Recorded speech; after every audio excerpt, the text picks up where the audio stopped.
ఈరోజు మీరు ఈ రీల్ చూస్తున్నారంటే మీ యొక్క అబ్బాయో లేదా మీ ఫ్రెండ్ వాళ్ళ అబ్బాయో లేదా మరి ఇంకా మీ ఫ్రెండ్స్ కానీ మీ ఫ్యామిలీ మెంబర్స్ కానీ ఈ యొక్క డ్రగ్ అడిక్షన్కి బానిస అయ్యాడని అర్థం.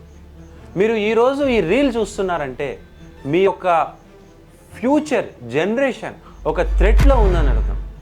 నా పేరు doctor Uday Kiran, founder and CEO of Bharosa neuro psychiatry hospitals. Drugs అంటే జనరల్గా గంజాయి, cocaine, heroin, nicotine, brown sugar ఇలా అనేక రకాలుగా ఉంటాయి. సాధారణంగా మార్కెట్లో దొరికే తక్కువ ఖర్చుతో దొరికే డ్రగ్ గంజాయి. ఈ గంజాయి ఎక్కువగా ఇంటర్ చదివే సమయంలో, డిగ్రీ చదివే సమయంలో స్నేహితులతో చాలా సరదాగా తీసుకుంటారు. ఎప్పుడైతే గంజాయి తీసుకుంటారో వాళ్ళ యొక్క బ్రెయిన్లో న్యూరో ట్రాన్స్మిటర్స్ లెవెల్ చాలా హైగా పెరుగుతాయి. ఈ న్యూరో ట్రాన్స్మిటర్స్ అంటే ఏంటి, అవి ఏం చేస్తాయో నేను ఒక 1 minute చెప్తాను. మీరు ఇది ఒక నరం తీసుకుంటే ఈ 2 నరాలు మాట్లాడుకోవాలి అనుకుంటే దానికి న్యూరో ట్రాన్స్మిటర్స్ అవసరం. ఈ న్యూరో ట్రాన్స్మిటర్స్ ఎక్కువగా రిలీజ్ అయితే ఎక్కువగా మాట్లాడుకుంటాయి, తక్కువగా రిలీజ్ అయితే తక్కువగా మాట్లాడుకుంటాయి. ఇట్లా 2 నరాలు తీసుకుంటే మన బ్రెయిన్ కొన్ని లక్షల కోట్ల నరాలతోని ఒక బాల్ లాగా తయారవుతుంది. అంటే మీరు అర్థం చేసుకోండి ఎంత కాంప్లెక్సో ఈ బ్రెయిన్. ఎప్పుడైతే మీరు మత్తు పదార్థాలు తీసుకుంటారో, మీరు ఒక అడిక్షన్కి వెళ్తారో, ఈ కంప్లీట్ నరాల మధ్యలో ఉన్న న్యూరోకెమికల్ ఇంబ్యాలెన్స్ అవుతుంది. ఇనిషియల్ స్టేజెస్లో ఈ యొక్క డోపమిన్ అనే న్యూరో ట్రాన్స్మిటర్ ఎక్కువగా రిలీజ్ అవుతుంది. సో ఈ డోపమిన్ అనే న్యూరో ట్రాన్స్మిటర్ చాలా ఆనందాన్ని ఇస్తుంది. సో ఈ యొక్క ఆనందాన్ని మరల పొందాలి ఈ మత్తు పదార్థంతోనని చాలామంది ఆ యొక్క దారికి ఎంచుకుంటారు. కాకపోతే వాళ్ళకి తెలియదు ఇవి వేరే మానసిక సమస్యలకు దారి తీస్తాయని. అందుకని చాలామంది ఎప్పుడైతే ఈ గంజాయికి అలవాటు పడతారో వాళ్ళ యొక్క ప్రవర్తన, వాళ్ళ యొక్క డే టు డే యాక్టివిటీస్, వాళ్ళ యొక్క టాకింగ్ స్టైల్, వాళ్ళ యొక్క బిహేవియర్, వాళ్ళ యొక్క ఫ్యూచర్ గ్రోత్ అనేది కంప్లీట్గా డిస్టర్బ్ అవుతుంది. గ్యాంగ్ యాక్టివిటీస్ పెరుగుతాయి. యాంటీ సోషల్ పర్సనాలిటీ డిజార్డర్ అంటే ఏవైతే రూల్స్ ఉంటాయో ఆ రూల్స్ని బ్రేక్ చేస్తూ ఉంటారు. వాళ్ళ యొక్క ఫ్రంటల్ కార్టెక్స్ సరిగ్గా పనిచేయదు. అందుకని వాళ్ళు ఎవరితో ఎట్లా మాట్లాడాలి, ఎలా బిహేవ్ చేయాలి అనేది తెలియదు. వీళ్ళు ఎక్కువగా గొడవలకు వెళ్ళడం, ఆ గొడవలలో కేసులు రావడం, ఈజీ మనీకి అట్రాక్ట్ అవ్వడం. ఎప్పుడైతే ఈజీ మనీకి అట్రాక్ట్ అవుతారో బెట్టింగ్ యాప్స్లోకి దిగడం, స్మగ్లింగ్లోకి దిగడం, ఇలా అనేక విధాలుగా వెళ్తారు. ఎప్పుడైతే బెట్టింగ్ యాప్స్లోకి దిగుతారో మళ్ళీ అదొక లూప్ లాగా తయారైపోతూ ఉంటుంది.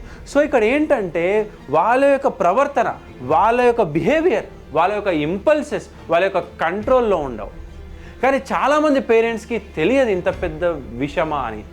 దీనికి మించి మాట్లాడాలనుకుంటే ఇదే గంజాయితోని అనేక రకాలైన మానసిక సమస్యలు వస్తాయి. స్కిజోఫ్రేనియా కావచ్చు, బైపోలర్ కావచ్చు, డిప్రెషన్ కావచ్చు, సూసైడల్ అటెంప్ట్స్ కావచ్చు. ఈ స్కిజోఫ్రేనియా, బైపోలర్, డిప్రెషన్ అనేవి మానసిక జబ్బులు. ఈ గంజాయితోని మొదలుపెట్టి ఈ యొక్క మానసిక జబ్బులోకి రావడం చాలా ఈజీ. సో వాళ్ళలో వాళ్ళు మాట్లాడుకోవడం, వాళ్ళలో వాళ్ళు నవ్వుకోవడం, చెవులో శబ్దాలు వినిపించడం, ఎవరో దూరం నుంచి పిలుస్తున్నట్టు, అనుమానాలు రావడం, ప్రవర్తన మారిపోవడం, ఇంట్లో నుంచి బయటికి వెళ్ళకపోవడం లేదా బయటికి వెళ్తే ఇంట్లోకి రాకపోవడం, సెల్ఫ్ కేర్ తగ్గిపోవడం, కాలేజ్కి వెళ్ళకపోవడం, ఫ్యూచర్ మీద ఫోకస్ లేకపోవడం, మల్టిపుల్ అఫైర్స్ మెయింటైన్ చేయడం, ఇల్లీగల్ సెక్సువల్ యాక్టివిటీస్లో పార్టిసిపేట్ చేయడం, హెల్త్ డిటోరియేట్ అవ్వడం, వాళ్ళ కంప్లీట్ ఫిజికల్ వెల్నెస్ సరిగ్గా ఉండకపోవడం అనేవి చాలా కామన్గా గమనిస్తారు. ఇది మీకు అందరికీ రిలేట్ అవుతూ ఉండొచ్చు, మా అబ్బాయి కూడా ఇలానే ఉన్నాడని. అంటే ఇక్కడ చెప్పాల్సింది ఏంటంటే ఈ యొక్క మత్తు పదార్థాలు ఒక వ్యక్తిని మృగంలాగా మారుస్తుంది, ఒక వ్యక్తిని ఒక మనిషిలాగా కాకుండా ఒక జంతువులాగా తయారు చేస్తుంది. మీ యొక్క డ్రీమ్స్, మీ యొక్క పిల్లలు ఈ విధంగా మా కొడుకు డాక్టర్ కావాలి, మా కొడుకు ఇంజనీర్ కావాలి, మా కొడుకు సైంటిస్ట్ కావాలి, మా కొడుకు యాక్టర్ కావాలని ఎంతోమంది పేరెంట్స్ కలలు కంటారు. అదేవిధంగా 16 సంవత్సరాలకు పెంచుతారు. కాకపోతే వాళ్ళ యొక్క సర్కిల్ వల్లనో, వాళ్ళ యొక్క ప్రభావం వల్లనో, లేదా వాళ్ళ యొక్క సరౌండింగ్స్ వల్లనో ఈ యొక్క మత్తు పదార్థాలకు వెళ్తారు. ఈ మత్తు నుంచి బయటికి రావాలని వాళ్ళకు అనిపించదు. ఎందుకంటే సంతోషాన్ని ఎవరు కాదనుకోరు. కానీ మీరు దాన్ని ఆపకపోతే మాత్రం 2-3 సంవత్సరాల లోపలనే మీ యొక్క ఫ్యామిలీ మెంబర్ మీ చేయి జారిపోతారు.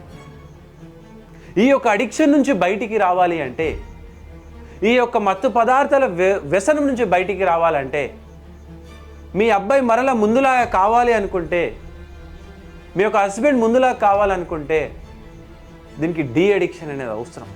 ఈ డీ అడిక్షన్ ఇంట్లోనో కొట్టో తిట్టో అవ్వదు. ఎందుకంటే అదొక జబ్బు. ఆ జబ్బుని మారాలనుకుంటే మాటలతోనో మంత్రాలతోనో తగ్గవు. దీనికి ఒక ట్రీట్మెంట్ మోడల్ ఉంటుంది. అందుకని భరోసాలో 90 days డీ అడిక్షన్ ప్రోగ్రామ్ అనేది రన్ చేస్తున్నాం. ఈ భరోసా 90 days డీ అడిక్షన్ మోడల్లో ఇప్పటి వరకు thousands of students, young students ఈ భరోసా యొక్క డీ అడిక్షన్ యొక్క ప్రోగ్రాంలో జాయిన్ అయినారు. ఈ డీ అడిక్షన్ ప్రోగ్రాంలో కంప్లీట్గా withdrawal management, anti craving management, therapies, psychological therapies, behavioural therapies, inside oriented therapies, future goals, future what exactly is life, ఆ యొక్క మత్తు పదార్థం బయటికి రావడం, ఆ యొక్క ఎన్విరాన్మెంట్ని అట్లా మెయింటైన్ చేయడం, మొబైల్స్ నుంచి దూరంగా ఉంచడం, రెగ్యులర్గా మెడికేషన్స్ వెళ్ళడం, రెగ్యులర్ డాక్టర్ సూపర్విజన్ వెళ్ళడం, రెగ్యులర్ డాక్టర్ సైకాలజిస్ట్ మాట్లాడడం. అండ్ ఎప్పుడైతే రెగ్యులర్గా 90 రోజులు ఒక పదార్థానికి కానీ ఒక వ్యసనానికి కానీ దూరంగా ఉంటే మీ యొక్క లైఫ్ స్టైల్ చేంజ్ అవుతుంది. మీరు ఎక్కడో చదివే ఉంటారు, ఒక లైఫ్ స్టైల్ డెవలప్ కావాలనుకుంటే 90 రోజులు పడుతుంది మన బ్రెయిన్ అనేది. ఎందుకు 90 రోజులు అంటే, ఈ ఏదైతే బ్రెయిన్ యొక్క కనెక్షన్స్ ఉన్నాయో, నేను ఏదైతే న్యూరో ట్రాన్స్మిటర్ ఇంబ్యాలెన్స్ ఉన్నానో అది అంత ఈజీగా తగ్గదు, అంత ఈజీగా నార్మల్ అవ్వదు. దానికి ఒక స్ట్రక్చరైజ్డ్ ప్రోగ్రామ్, దానికి ఒక స్ట్రక్చరైజ్డ్ వేలో తీసుకెళ్ళినప్పుడే అవుతుంది. అందుకనే Bharosa hospitals 90 days de addiction program అనేది డిజైన్ చేసింది. ఈ 90 days డీ అడిక్షన్ ప్రోగ్రాంలో 99% సక్సెస్ రేట్తో మరి ఈరోజు ఆల్ ఓవర్ ఇండియా మేము పేషెంట్స్కి ట్రీట్మెంట్ ఇస్తూ ఉన్నాం. సో మీ యొక్క ఫ్యామిలీ మెంబర్స్లో ఈ యొక్క అడిక్షన్ నుంచి బయటపడాలి, ఈ యొక్క డ్రగ్స్ నుంచి బయటపడాలనుకుంటే భరోసా hospitals is the right choice. Bharosa hospitals మీద భరోసా పెట్టండి. మీ యొక్క వెల్ విషర్, మీ యొక్క ఫ్యామిలీ మెంబర్ని ఒక పాత వ్యక్తిలాగా చూడండి.